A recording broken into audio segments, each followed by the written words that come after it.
श्रीराम समर्थ.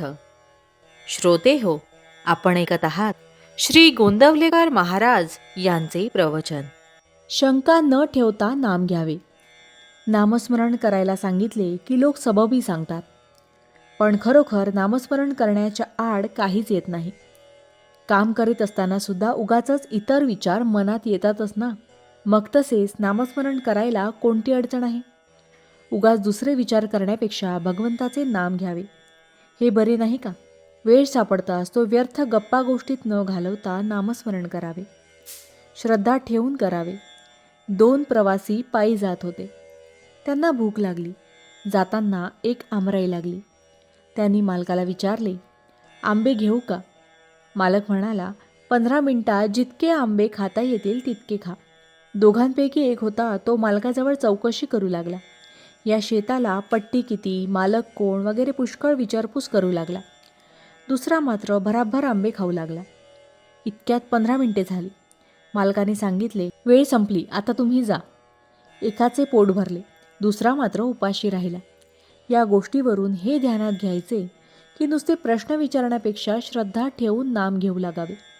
नामाचा अर्थ आपल्याला जरी कळला नाही तरी तो भगवंताला कळतो. म्हणून नामाचे महत्त्व कळो वा न कळो, नाम घेत राहावे. ध्रुवाने काय केले?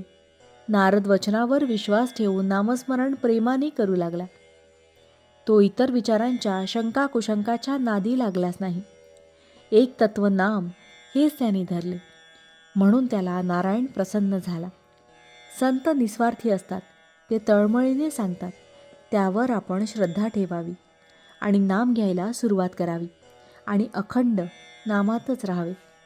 नाम किती दिवस घेत राहावे? नाम सोडावेसे वाटत नाही तोपर्यंत ते घ्यावे. नामात रंगून जाईपर्यंत नाम घ्यावे. नामस्मरणात रंगला की नाम सुटणारच नाही. भगवंताचे नाम हे श्रेष्ठ आहे. त्या नामात रंगेल तोच खरा.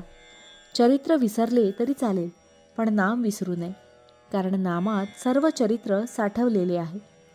ध्यान, उपासना, कर्म वगैरे मार्ग आहेत, पण सर्वात नामस्मरण हे सोपे साधन आहे. एक मोठा किल्ला होता. तो अभेद्य होता. मुंगीलाही आत प्रवेश होणे अशक्य असा तट होता. पण त्यातला एक मोठा दरवाजा होता. त्याला एक मोठे कुलूप होते. एकाला त्याची किल्ली मिळाली, मग प्रवेश सुलभ झाला. तसे नाम ही किल्ली आहे. परमार्थ कितीही कठीण असला तरी नामाने तो सुसाध्य असतो. नामावर प्रेम आणि श्रद्धा बसत नाही अशी तक्रार करतात. संत वचनावर विश्वास ठेवून अखंड नाम घ्यावे, त्याने समाधान होईल. भावार्थ, आपण रोज उठल्यावर भगवंताचे स्मरण करण्याचा नियम ठेवावा.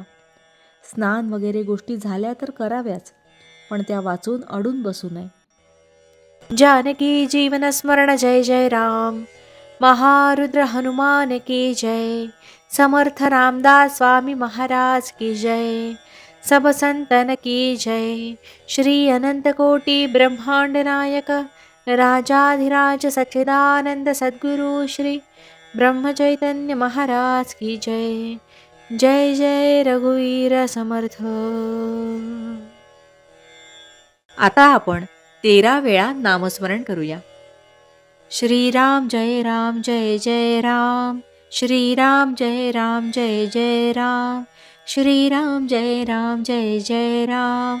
श्रीराम जय राम जय जय राम. श्रीराम जय राम जय जय राम.